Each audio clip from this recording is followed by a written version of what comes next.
on my porch. I've had dreadlocks since 1992. All right, Paulette. Okay, guys, would you all please mute and turn off your videos, and then you can turn them back on after when we're doing the Q&A.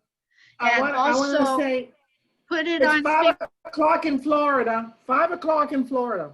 Anyway, put it on speaker view, and then you'll have just the person speaking and not so many faces right now. And okay, so Jane, I don't know, what do you mean by speaker view? up the upper right hand corner in mine, you can have a gallery view, and that's where you see everybody, or a Okay. speaker view. And then speaker view is just the person talking.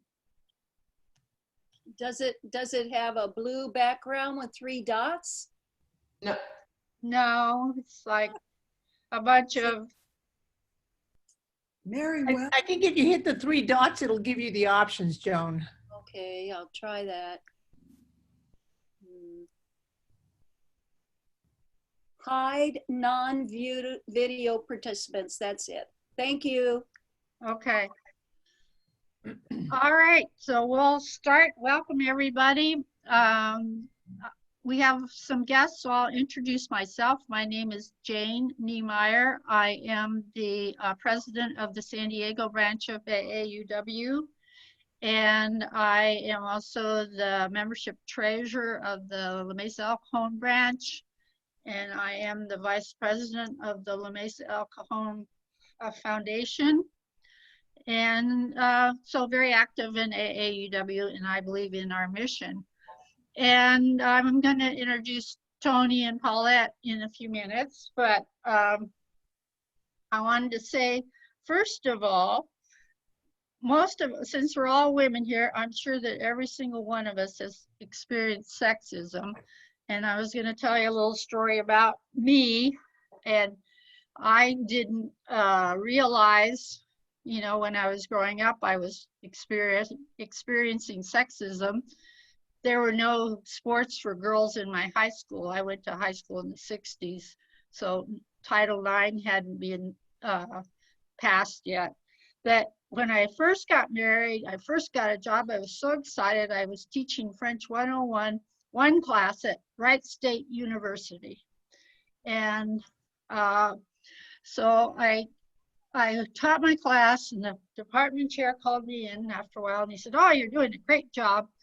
Next quarter, you're going to have 2 classes." I said, "Oh, that's great." He said, "Yeah, the students love you. You're doing a great job." And so then 2 more weeks passed. He calls me and he said, "Sorry, I'm going to have to let you go after this quarter. My friend he lost his job at the University of Dayton, and he needs the job. You're married. Oh, wow. Your husband can support you. And so he needs a job, and he's got a family to support. So doesn't matter, Wow. you're doing a great job." He said, "I'll write you a letter of recommendation." And of course, I was devastated and didn't think to do anything to complain or so this day and age, he couldn't do that, but he could in 1971. So that was one of the stories of sexism. So our 2 speakers today, Toni and Paulette,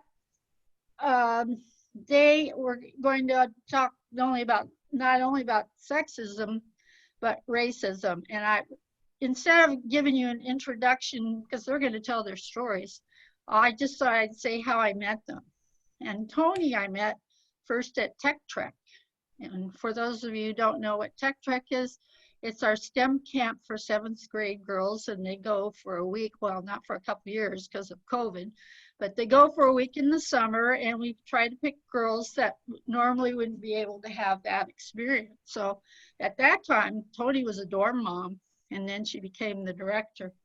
And then, of course, I've known her at AAUW meetings. And Paulette, I was so thrilled to meet her through a mutual friend, Marugi Kenyatta, who is someone I hope you'll all get to meet one of these days, because she has done programs for our interbranch council, but and I invited her today just to come and watch. But Marugi's one of those people that you have to get on her calendar a few months in advance, right, Paulette? So I'm recording this yeah. and hoping to send it to her. She Yes. is a very influential woman and has a foundation in Kenya. And so these are our two wonderful speakers. So they'll speak for a while and then they'll be taking questions. So Toni, you're on. Well, it's good to see a lot of you. I know a lot of you, and that's really great to be able to see. Thank you for inviting me to do this.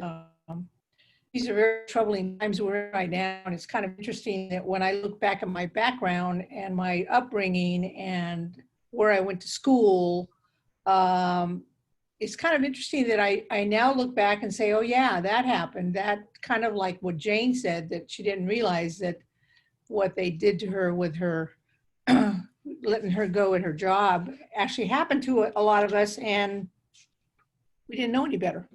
Didn't have any laws to protect us.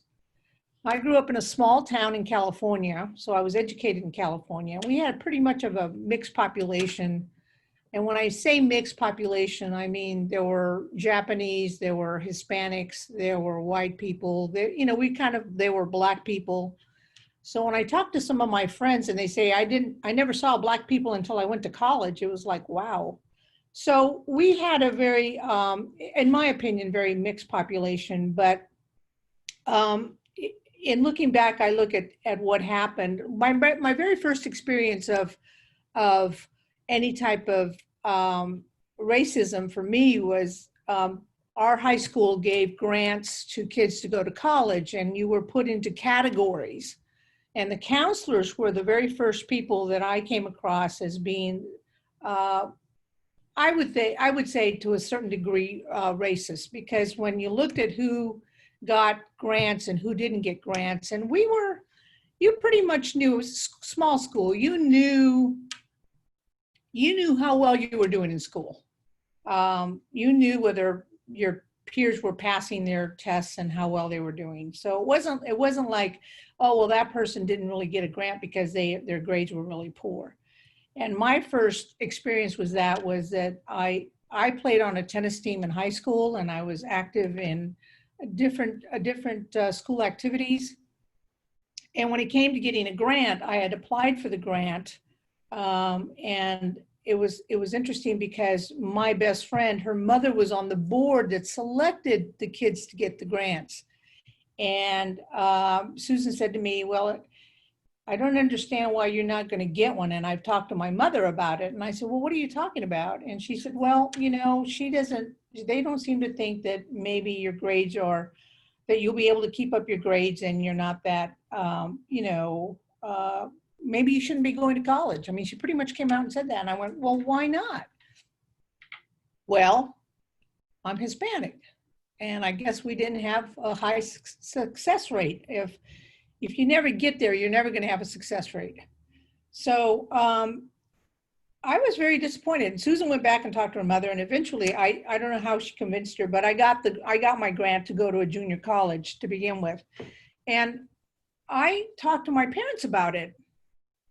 And both of my parents are Hispanic. And it was kind of like, well, that just doesn't seem right, that you shouldn't get the opportunity if you have the grades and you're qualified and they have the opportunity for you to get a grant, why you shouldn't get one. They didn't make a big deal out of it. It was just kind of accepted. I probably made more of a big deal when I talked to my friend Susan. But I noticed that this was like the first level of separating people out. And to me, they were the first level. I mean, the teachers were all, I thought, terrific teachers. And that's where I saw the first separation of who gets to go where and why. And so they kind of separate. Not everybody goes to college. Not everybody goes to university. And not everybody should. I can accept that. But they kind of separated us into technical schools, which we had back then, which I think are very important. I wish they would bring them back. and then the college or university bound. And each student would be called in, and you got to talk to the counselor as to how you saw yourself proceeding once you left high school. And I thought it was interesting that a lot of the brown people, Hispanics, Blacks, Japanese, were kind of more going, they were gearing us more toward technical. And I said, well, I don't want to go to a technical, I want to go to college. And it was kind of like, I think I chewed into somebody else's time frame because I was in there talking so much to the counselor. But I ended up going to a junior college, and then from there proceeded on to a 4-year college. But so, you see these things and you see it, to me, it's like racism and sexism is taught. It's not really something you're born with. I think it's something that I've experienced, that I see it as something that's taught to a child or a young adult. And you either question it or you don't, and you go with whatever happens. So, when I left home and went to college, and then when I left college and went into the military is viewed as being more of a broad swath of society. And in many ways it is, but it has its problems just like any other faction of society. You have to look at the breakdown of the people that are in the military and where their specialties are and how many are officers and how many are enlisted. And when you look at the officer side of the house, I was first enlisted. I went in and it was a lab tech first. So I was on the enlisted side of the house, and then pursued my physician assistant studies and became an officer later on. So you look at the number of officers, it became very evident, like in my graduating class, I think I was the only Hispanic in the class. And I don't even remember a Black person being in my class, in my physician assistant class. And this is over 20 years ago now. So, well, it's more like 20 years ago. So, you kind of pay attention to that kind of stuff, and you wonder why, and you wonder whether it's because the lack of opportunity is not there, and the actual things that help you succeed. And to me, it was important to succeed in the military, because you're developing your career even though you're in the military. Somebody may be in for 20 years and all they achieve is sergeant, and maybe that's all they want to do. But for me, it was more of I wanted to be an officer. I wanted to get my degree in physician assistant studies, and I got my BS in that, and then I proceeded to go on and get my master's in physician assistant studies. So I was given the opportunity to actually step up and get my master's, because when they came out and told all of us in the Medical Service Corps, which is all the medical service corps, the people that are in that corps, it's not the nurses, it's not the doctors, we're everybody else. We're the physical therapists, the physician assistants, the pharmacists, everybody else that supports the medical side of the house, but isn't a nurse and isn't a doctor. So when they basically came out and said to all of us that were in the Medical Service Corps, if you don't have a master's, you will not proceed to advance. In other words, if you're a lieutenant and you don't have your master's, likelihood is you're going to struggle trying to make the next rank. Well, there's advantages to that and disadvantages to that. If you just want to do your time and get out, and that's fine and dandy, and there are plenty of people that do that. But to me, it was like, okay, now we were put all on the even board, saying, okay, if you want to proceed on to the next level of rank, you must get a master's. So we all kind of looked at each other saying, uh-oh, we've got to find a master's program somewhere, get in it and get your master's, so that when they go through the checkoff list of what have you done in your career, that box is checked off. So it was a challenge to do that, because as a PA, you have to hold what they call duty, and that means you have to see patients after hours, sometimes till overnight, sometimes till 10 or 11 o'clock at night. So trying to get to school is also a stumbling block. So I think the opportunity sometimes in the military is there, and you have to kind of grab it, and you hope you have good leaders that'll say, you know what? If you're going to school on Saturdays, you'll have to make up your duty on Sunday, and we're going to rotate you that way and let you step into that opportunity. And if you don't have a good leader, that may not happen. That means that you may not get your master's. That means that going down the line, you may not advance to the next rank. And after you fail to advance to the next rank a couple times, you pretty much have kissed your career goodbye. So the opportunity, I think, for everybody is important. And I think that we all kind of, I know for me, I had examples that really torqued me. Let me give you an example of me in the military. During the first war in Iraq, we had what was called, I was at a research institute, and we were doing research in all sorts of stuff that some of the stuff I can't tell you about. But anyway, one of the teams that was going to go into Iraq early on was a chemical biological team. And being at the research unit where we did a lot of this stuff, they selected people that they wanted on the team. So I was the only woman that was selected to be on this team. And we had to go to Fort Detrick to get all our training for this chemical biological warfare team. And along with doing all the training that you had to do your job, you had to get a lot of injections.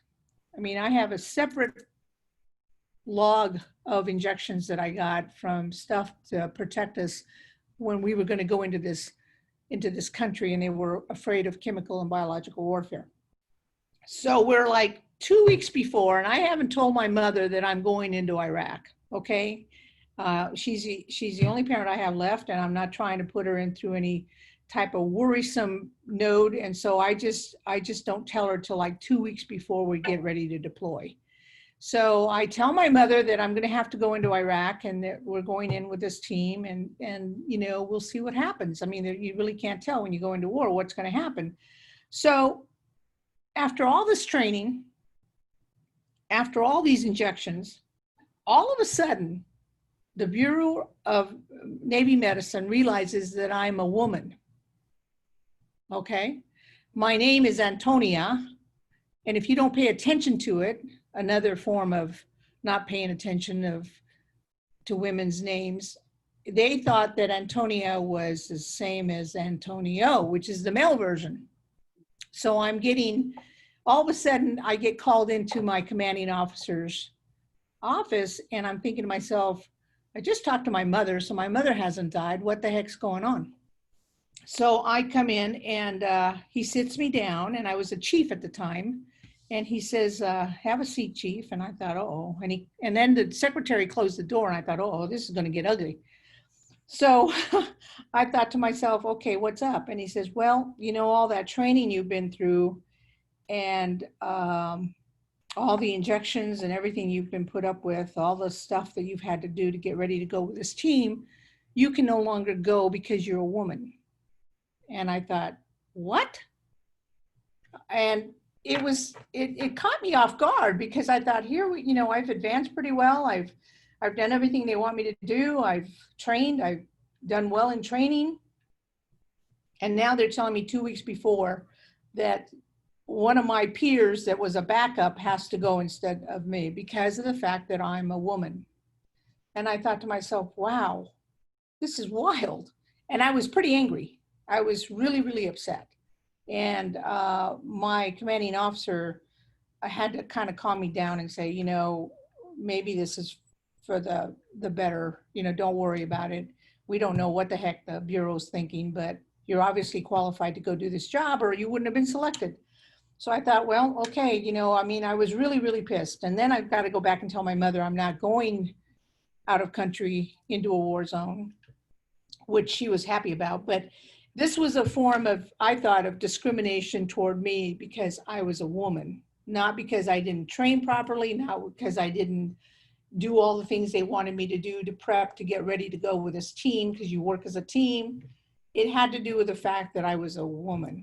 And that was probably one of the biggest things that bothered me about being in the military, even though a lot of people look at it and they say it is a big swath of society. In many ways it is, but in many ways we're just as bad in the military as we are in society when it comes to racism and sexism.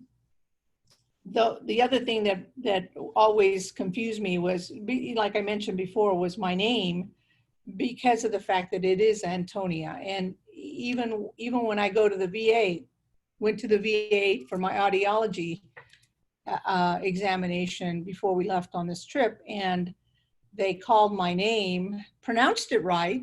I got up and she looked at me, and this was a female provider. She looked at me and she goes, "Oh, I was expecting a male." And I thought, no, there are female veterans, a lot of us actually, quite a few of us. So, I mean, it still exists, and it's still kind of subdued in ways, but it's present, it's out there. And until you bring it out there and address it, I guess it just keeps happening. And I don't understand why we don't pick up on it and learn from it. But I think that my father said it best: if you have to address somebody and correct it, do it in a polite way and try to get it done. And that's what I've had to do through my life, both in the civilian sector and in the military. So those are just a few of my tidbits. I never really had a whole lot. I had some harassment from guys that I was not interested in, and I made it pretty evident and nipped that in the bud real quickly, so they didn't bother me. I did have one incident in North Carolina where I was constantly being harassed by this one guy, and I finally went in and told my supervisor, and I said, "Look, this has got to stop." And he was like blown away that it was even happening, and called the fella in and said, "We're going to have to, either you go or she goes, and guess what? She's not going anywhere, so we're moving you." So this stuff does happen, but I think that in many ways I've been pretty lucky. And I think it has to do with the fact that the way you handle yourself, the way you have others perceive you, I think had a lot to do with it. So I like I said, sexism and racism is alive and well out there, and we need to start addressing it and seeing if we just change one person's mind, if each one of us just changes one person's mind, I think that would be phenomenal. Well, thanks, Toni. We'll have questions for you. And before Paulette starts, I wanted to show her album cover. So I have to share the screen here. Takes me a minute. She has a new album that we can all download.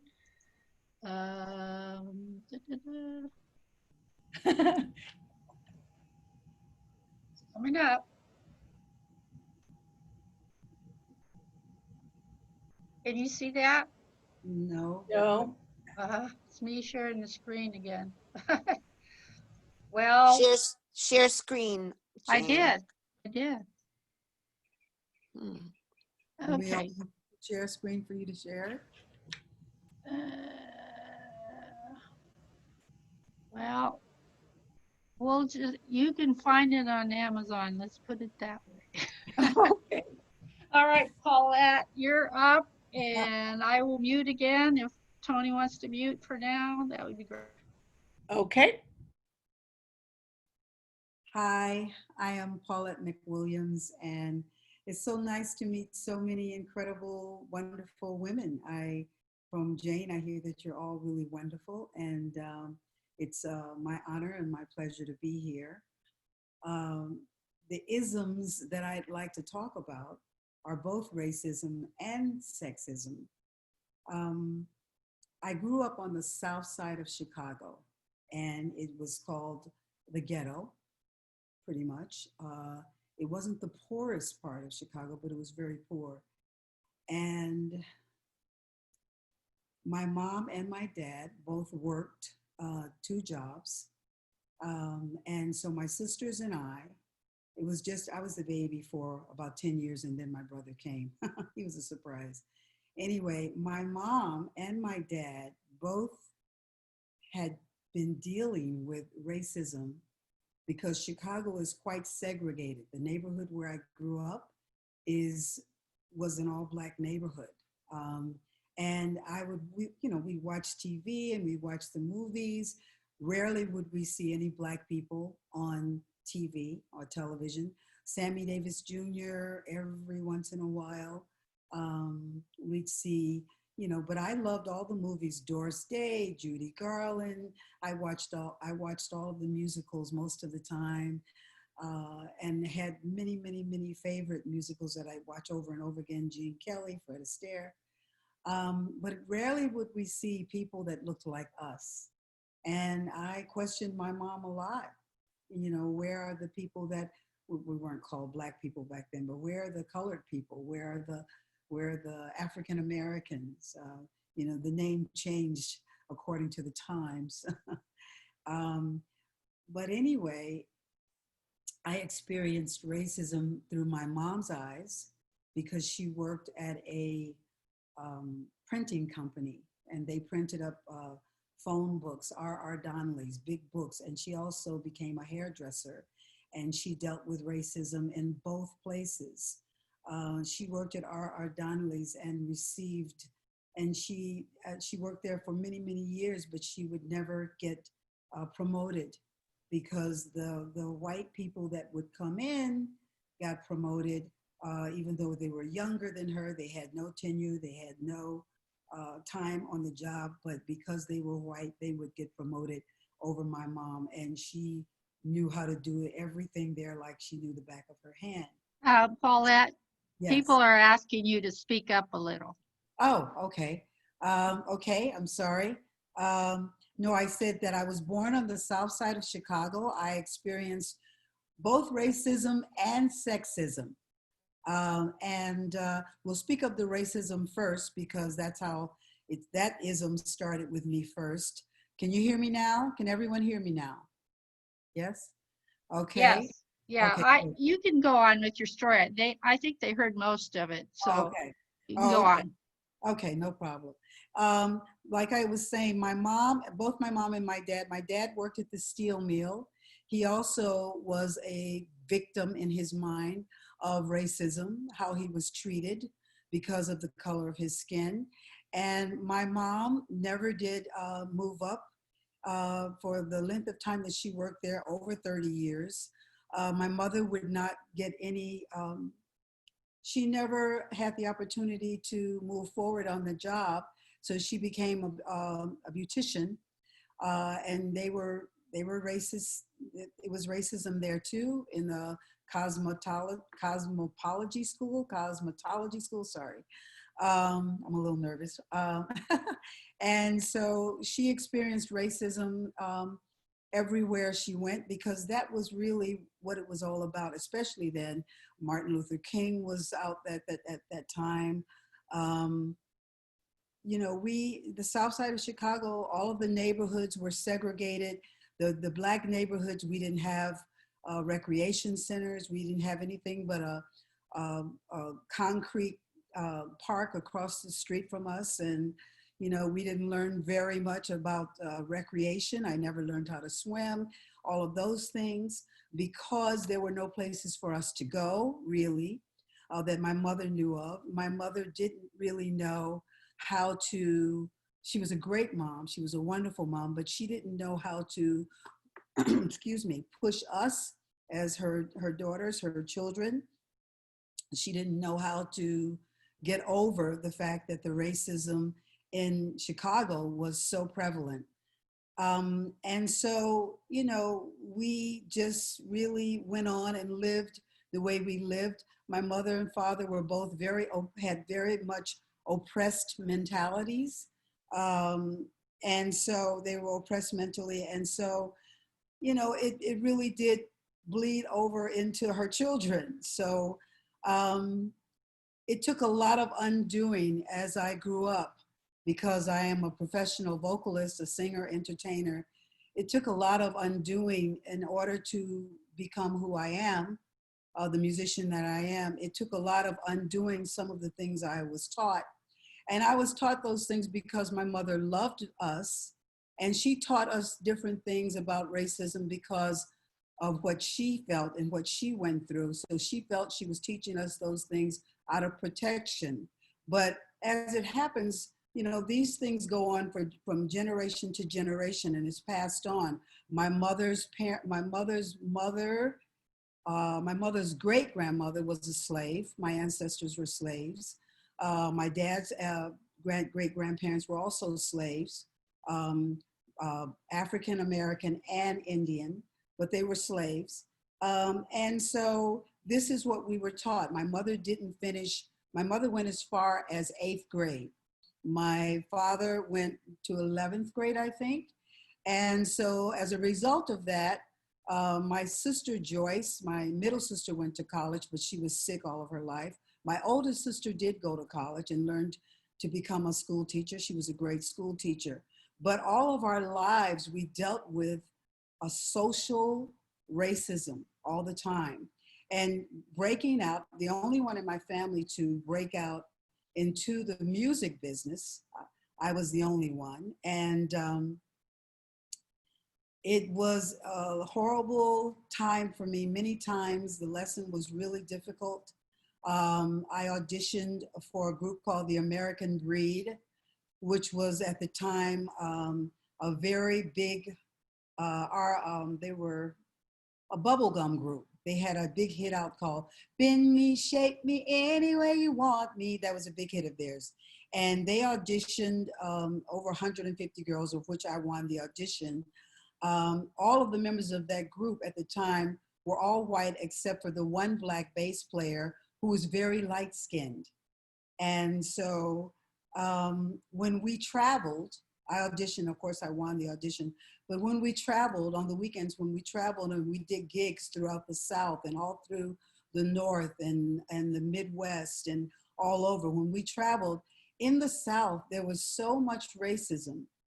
Just before I would get up on the stage, just going to get our food and you know, going to the stores and things like that, being treated a certain way. And I could immediately tell because I would see how the other people in the store, how they were being treated. So I could immediately tell it was because of the complexion of my skin. And so those are things that I learned about racism and had to carry with me actually all my life. It's still prevalent, especially with the president that we have now.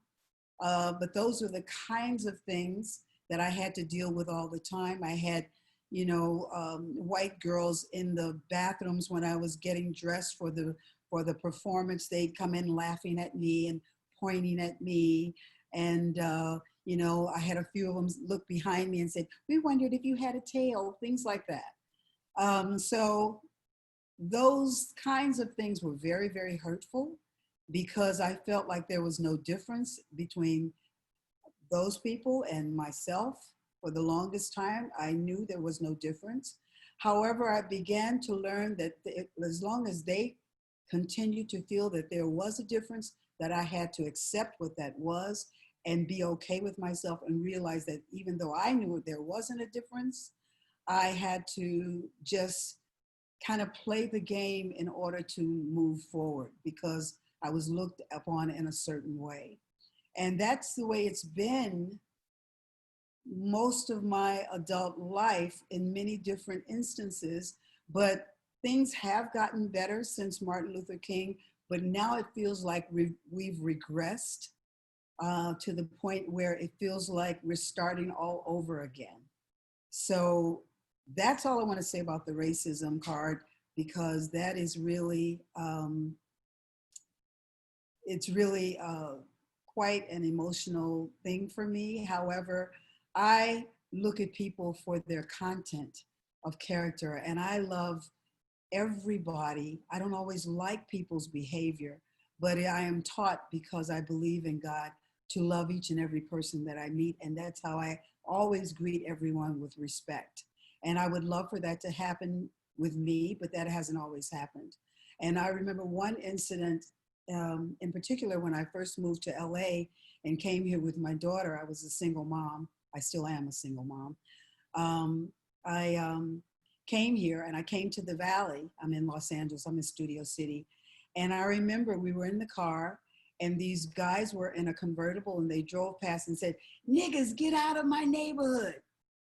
And when my daughter was just a little kid, and when she heard that, I was devastated. I cried for so long. I never let her see me cry, but I cried that night. I cried because I couldn't believe that this kind of thing still exists.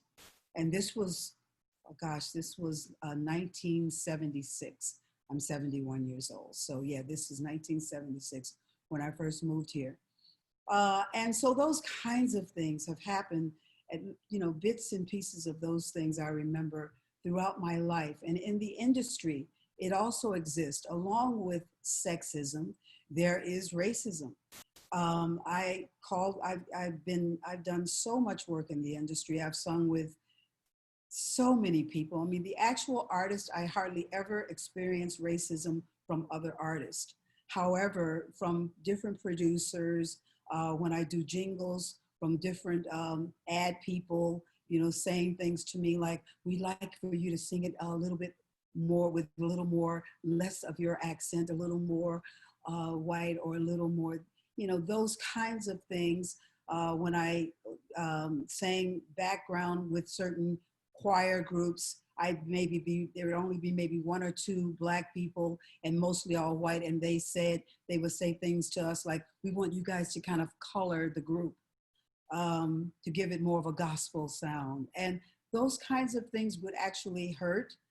However, I would just chalk it all up to, people being, just not knowing. I chalk it up to ignorance. I mean, I felt like if people don't realize that we're all the same under the skin, that's on them.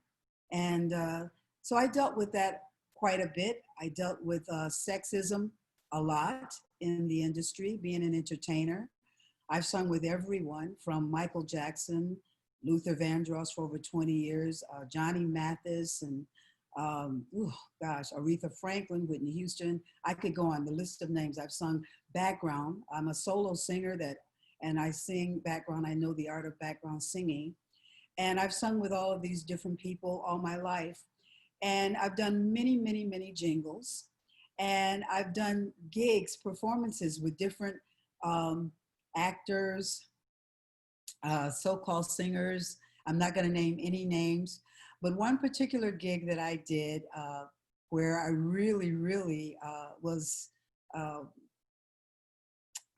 it's kind of rough for me. I'm not gonna say I'm not a victim, but I felt that sexism thing so strongly, and I didn't even know what it was at the time. I did a show that was actually on a very famous channel. I don't want to say, I don't want to give him away, but he asked me up to his dressing room, and he said, I want to see your breast. And I said, no, He goes, "Why not?" So I was dealing with racism and sexism in this moment, hindsight being 2020. And I said, well, no, because they're mine, and I was taken aback. I was in shock. I said, it's not something I do. I'm here to sing. And he said, if you don't show me your breast, I'm moving you to the other side of the stage, and I'm gonna let the other person that you contracted, I'm gonna let her take your spot. I said, you're gonna have to do what you gotta do. And that was so devastating because I wouldn't let him see my breast. And I've been in a situation where I had a record company vice president invite me to dinner, and we had dinner, and he said he wanted to talk about giving me a record deal. However, he wanted to talk about me going to bed with him. So that didn't happen either. And these kinds of things happened. And a lot of times I felt like they felt I would be submissive because I was Black and a woman. So these things that have happened in my life, I'm 71 years old, I think we're the sum total of our experiences, and they help to form who I am in many ways. However, they also helped me to spiritually form who I am not. I am not just a Black woman. I am not just a singer or just anything. I am a spiritual being more than anything. And I know I deserve the best. However, I treat myself the best first. And the people that are in my tribe, that are my friends, we all respect one another. Black, white, green, it doesn't matter. So for me, it's all about your content of character. And that's what Martin Luther King said, and that's how I feel. And I realized, I didn't go to college. I was offered a possible scholarship to college, but I got pregnant with my daughter at 19, which was really par for the neighborhood in Chicago. They were getting pregnant at 14 and 15. But I realized that it's not about any of those things. However, it is something that as a Black woman, we face every day. And I'm happy that I don't have a Black son. I have, because I see what my nephews, what they constantly go through when they drive their cars, they get stopped all the time. So my family and many of my friends, those who are Black, we deal with racism all the time. It's like a life's, it's like becoming numb to something that we shouldn't become numb to. Because we're all people. And anytime anyone thinks that they're better than anyone else, that's their issue with God. I pray for those people, but I'm happy that I'm not like that. And that's kind of all I have to say. Oh, Paulette, thank you so much. I know that was hard for you to talk about, but I also wanted to mention Paulette is quite the linguist. She found out I was a French teacher the other day, so we were talking a little French on the phone, and she's a very talented person. And somebody had emailed me, as a matter of fact, a question that I thought maybe the two of you could answer, and then we'll take questions from everybody else. What do if you looked at Paulette, and Toni knows this already, but if you looked at the faces before we started, they're pretty much white faces. What Yes. can we do to attract a more diverse membership, do you think? I think just by being, change always starts with you. Change starts with me. I told my daughter this just the other day. If you want things to change, start with yourself and how you look at it and how you approach everything. Because if you do the same thing every time and expect change, it's not going to happen. So the things that we could do is become way more observant of our own, of how we behave, period. How we behave, how we act towards people. Many times living out in LA, I felt there's been so many people that act as if they're more entitled, they're better, whatever the case may be. I've held doors open and have had people not even turn around and say thank you. To me, just using your manners, just being polite could change everything. No preconceived notions, no judging people by the color of their skin, no judging people by how they look. You'd be surprised at some of the homeless people, how some of them are so intelligent, but they've decided to just drop out of society. Some of them have college degrees. So it's about not judging a book by its cover. If we make up our minds to not do that, and sometimes we could be right, but many times we could be wrong also about who we see and what we think of them. I had people in the South, I started growing my dreadlocks in 1992. When we went to, even with Luther, I was with Luther Vandross at the time, and we went on our tour buses. But dreadlocks, when we went out to eat on our own, I would, have a lot of weird energy because I had dreadlocks, and they thought this was militant. It's not militant. It's just that I didn't want to do anything more with my hair, but let it be natural. That's Okay. beautiful. That's Thank beautiful, Paulette. Thank you. I started growing them when my dad passed in 1992. You're welcome. That was Siri. You're welcome. Okay. But to me, it's just about changing yourself.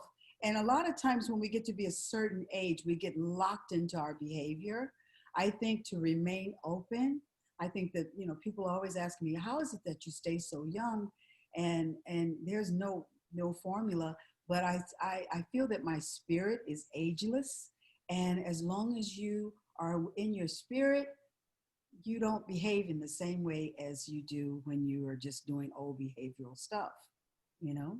So I Yeah. think the first thing that we can do is to take a hard look at ourselves and see if we do some of those things, if we judge people by what they look like as opposed to, you know, finding out who they really are before you judge. You know, always meet people with respect. That would be the first thing I would say to anyone. And all of these white faces are beautiful faces. I look at especially women as we're getting older, man, there's nothing but beauty in my eyes when I look at them, because it is a challenge to overcome so many adversities in our lives that we've had to overcome, white, black, and otherwise. It doesn't matter.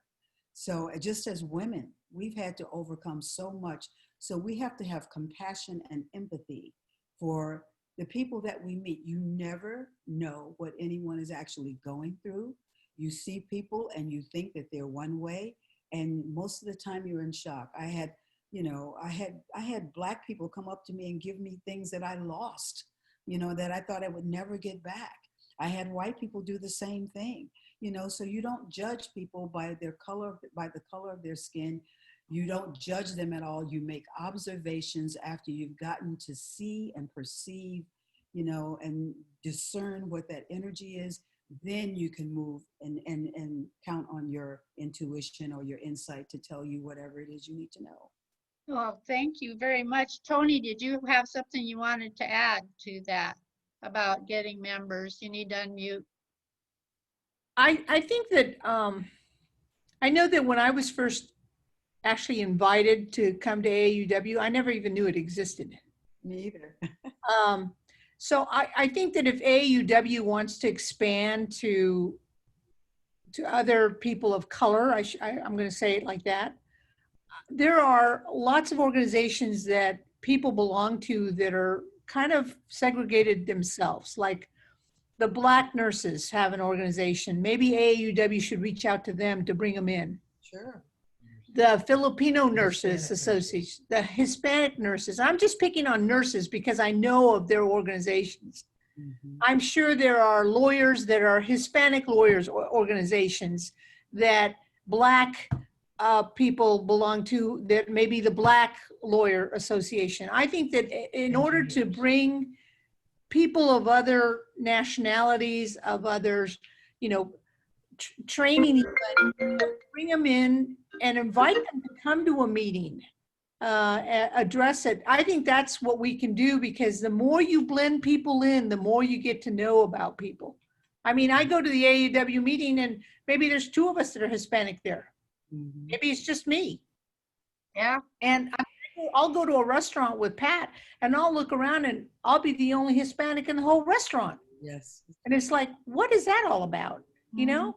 So I think for AAUW to expand their role of helping women and girls, we should be reaching out to these other organizations. And there is a benefit for those organizations to group themselves like that. Absolutely. Because you have a lot of similarities and you grow from experiences within that group. So that's my sense. I see a Can I just question here for Paulette. Will Black Lives Matter movement help? Absolutely. Absolutely. I think that movement, and the reason a lot of people say, well, why is it just Black Lives Matter? The reason it's just Black Lives Matter, because it's just been Black lives that have been taken away, mostly. There's been, you know, every week we've heard in the last year, we've heard from George Floyd to, Breonna Taylor. Right. You know, there's so many, Trayvon Martin, there's so many. And we're saying Black Lives Matter because so many Black lives have been taken away without any punitive, without any kind of punishment. And so that hurts when you see that all the time. So I think that movement, I know that movement is because we're saying, we know your lives matter. You've shown us your lives matter, and we respect the fact that your lives matter, but our lives matter too. Mhm. That's all they're saying. They're not saying that white lives don't matter. They're not saying that Hispanic lives don't matter. They're saying that Black lives do matter. Right, That's all it's said. Yes. And I think that would be very helpful, actually. Yes. right. Yeah, I'm glad you said that. That's exactly what I was thinking too after I watched the George Floyd video, which horrified all of us, watching him die right in front of our eyes. And My gosh. you can And 1 see, week later, his name, the guy that was inebriated, what was his name? 1 week later, he was Mhm. trying so hard to get away. And he asked the officer, he said, listen, I'll walk back home, because they stopped him. Right. I watched the whole video, and the policeman was just harassing them, and they were playing with each other, and just kind of just harassing this guy because he was Black, and he was a little drunk, but mostly he was Black. His car was parked. He told him, he said, I'm not going to drive. I parked my car. He told the police officer, I'll go back. I'll walk back to my hotel. And they never ever said that they never told him in advance that they were going to arrest him. They just grabbed him, which would make anyone want to, try to get loosed. And then he ran, and they shot him in the back. Come on. That's Right. I cried so hard when I saw that, as I'm sure many of you probably did. Just know that still exists in this country. It's so sad. It is. And here's another question for you. What Paulette, did you do to prepare your daughter for racism? I let her, how I prepared my daughter, I always told her all of her life that she is awesome. She's amazing. She's beautiful. She's, I said, yes, you're Black. I said, it doesn't matter what color you are. It matters who you are, your content of character, your behavior, who you want people to see spiritually. It matters. All of that matters. And I said, but people are going to be harsh because you're Black. My daughter is lighter than I am. And a lot of times white people will gravitate more towards the lighter Black person. And which I think is ridiculous. We're all Black. We're just shades of Black. However, but I let her know that because her father was half American Indian, and she looks very Asian and Indian, my daughter. But I let her know that people are harsh in this country and around the world. I didn't just experience racism in America. I traveled to Russia singing over 13 times. I experienced it there too. They thought, the people at the hotel thought I was a hooker because I was Black, and they gave me this crazy room. And then when I let them know I was there to sing and showed them my information, they moved me up into a much nicer room that you wouldn't have thought it existed in that particular hotel. So I've experienced it kind of everywhere, but more concentrated in America. Absolutely. But I told my daughter, this is what you're going to experience. Don't let that dictate to you who you are, because who you are is an amazing woman. You're amazing. You're magical. You deserve everything you want. And she's moved on to do incredible things. My daughter's a great interior designer who designs for all of the celebrities. She's sought after, well sought after, and she's phenomenal.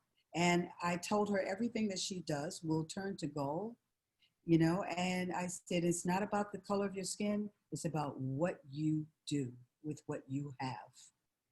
That's what I told her. Right. Are there any more questions that anybody want? You can unmute yourself. There are so many people here, I can't see any hands. So if you have a question, go ahead and ask it. Oh, hi, it's Carol. Hi, Carol. Hi, Hi. Carol. I'm good, thank you. I was just getting ready to send something over the chat, and I decided, if you're going to let us unmute, I'll ask the question, or I'll put it out there. I think that someone had asked about Black Lives Matter, and I think, unfortunately, Black Lives Matter is being tainted now by some violence that isn't necessarily from the protesters, but it's scaring away white people. It's going to frighten white people away, and they're going to dive into, oh yeah, we need to be protected. I was just going to ask our two people, but okay, so how do we help our white friends from becoming frightened by Black people? Because you know, the rhetoric now is, oh, Black people are coming, they're gonna break into your homes, they're gonna do whatever. And with us out in California, I know that we don't believe that much. We don't buy into that much, but it's definitely gonna take an effect. Well, can I say something? Yes. I would love to address what you just said. First of all, the protesters are not only Black people. The protesters are every race. The protesters are from everywhere. The other thing is for them to be afraid. That's mental. To me, this is things that you've told yourself in the past, and you use those things to. It's fear mongers. It's fear based. Exactly. And the majority of Black people, especially the ones that I'm familiar with and the ones that I've seen, I mean, you know, they would never, they're not to be feared, you know, at all. So, and for white people to say, well, maybe we should be afraid. Once again, that's racist thinking, because you're saying we as whites should be afraid of the Blacks. You know, to me, that is putting those same thoughts, reiterating those same thoughts in a whole nother way. So to me, it's just about not buying into that type of fear, you know, being fear mongers. It's just not buying into that, and not going with the groups that say things like that, to address it and say, you know what, those protesters are every color. I've seen every color protesting, every color. So to just say it's the Black, they're fighting for Black Lives Matter, because a lot of the white people that are there, they're fighting for it because they do recognize the fact that all the Black people are getting killed. And that's not right. It's not right that anybody should be killed for no reason. White, Black, Hispanic, whatever your color, Asian, it doesn't matter. No one should be killed for nothing. No one should be killed, you know, and treated that way for no reason. And that's why the Black Lives Matter and those people are doing that, because they're angry because so many of our children are dying at the hands of people like QAnon and people that are supremacists and people with those kinds of thoughts that Black people are animalistic. We're just the same as everyone else. We bleed the same. We have some of the same illnesses. We get sick the same. We grow and have adversities and learn and do all the things, and we love deeply. So we're the same, you know? So the only thing that separates us is what's in the mind. That's the only thing. What you've put in your mind, what you've been taught, getting rid of those things is really huge. That's what we have to work on, getting rid of those kinds of things. I have a question. Well, Toni, did you want to say anything before the next question? No, I think Paulette kind of summed it up. Okay, somebody said they had a question. Was that Marilyn? Yolanda. Yolanda. Yes. Well, I wanted to tell you that I am also Hispanic, and I was in the military. I was in the Navy. I went straight into officer school when I came in, because I was graduated from college already. But I experienced a lot of sexism, not so much racism, but sexism was tremendous. I was in the 60s and 70s in the military. Then I got out because sexism again. I had a baby, and they kicked me out. As soon as I was pregnant, out you went. When I came back in the reserves, it was better. Things have changed slightly. But to tell women and Black and Hispanics and any other type of people that, oh, they shouldn't complain so much because you have it much better nowadays. It's like telling Black people, don't complain, you're not slaves anymore. That is so stupid to say that to people, you know? So I also experienced sexism through my mother's eyes because she wasn't able to buy, she had a job with money. She wasn't able to buy a car with unless my father co-signed for her. She couldn't get a credit card unless my father co-signed. And she had a job that made more money than his. So Amen, sexism through your Yolanda. mother's eyes. Things have changed, thank God, but Not we enough. still have room for improvement. Not enough. Yeah. Thank you both for your information. Yeah, and Susan Negretti has recommended this book, How to Be an Anti-Racist by Professor Kendi, Kendi. So there's lots of reading we can all do. Absolutely. Jane, would you put that in chat, please? Sure, it's in the chat. Yeah, it's in the chat. That's where I found it. So look at the chat. Yeah. Any other questions for our two wonderful speakers? I have a question for Paulette. All right, Marilyn, go. Paulette said that she is from the south side of Chicago. I am from the south side of Chicago. I was just wondering where you were brought up, what part of the south side? 60th in Peoria. 60th. I lived at 47th and Drexel. Okay, so you were further north than me. Yeah, you're near, almost near Cabrini Green. Yeah. You were more east. Yeah. Yeah, the neighborhoods were very segregated.